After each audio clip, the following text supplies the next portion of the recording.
Setting up a summative assessment in Arbor. After you've set up your grade point scale and grade sets, you can start setting up the summative assessments. But before this setup begins, you should be aware of how frequently you want to assess your students, for example termly or half-termly, and ensure that your policy is communicated to the staff. To set up a summative assessment, you can get there through your favourite links on the dashboard or to Students, Assessments, Assessment Dashboard, and then click Add New Assessment either on the left or the right hand side. From here, check the academic year is correct, then select the stage of the assessment, for example Key Stage 2. Before clicking Next, be sure you don't select Assess against curriculum statements, as this will link any curriculum statements you may have, which will be covered in a separate video. Now click Next. To create a new summative assessment, click the Add button. You'll then need to name the assessment, for example Key Stage 2 Maths. You can add a short name if you want to, then you would just select the subject, which would be mathematics, select the grade point scale, which is the one we just created, Sunnyvale points, and then click Next. Now you'll need to confirm the grade set, which is the one we created earlier, Sunnyvale points, then click Next again.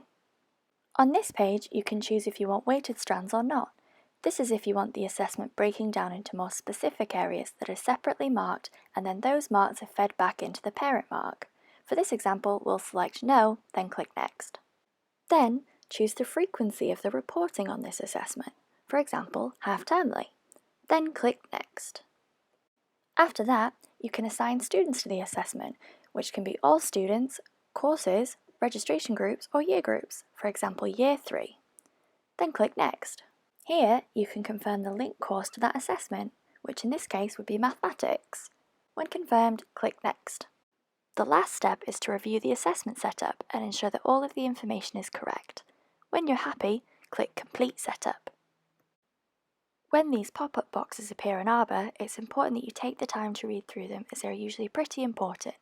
When you've read through this and you're happy, click Yes, Complete Setup. When the assessment is completed processing, you can check the notification bubble at the top or refresh the page to confirm completion. You can now review the assessment setup as well as access the dashboard where you'll see a full list of the assessments set up, including this one under Key Stage 2, Key Stage 2 Maths. If you were to click on this, you can manage the assessment, see the markbook and the analysis. To set up all of your summative assessments, just repeat this process for each subject that you want to use the summative framework for. If you'd like some help and advice on summative assessments, see our help desk or call our support line.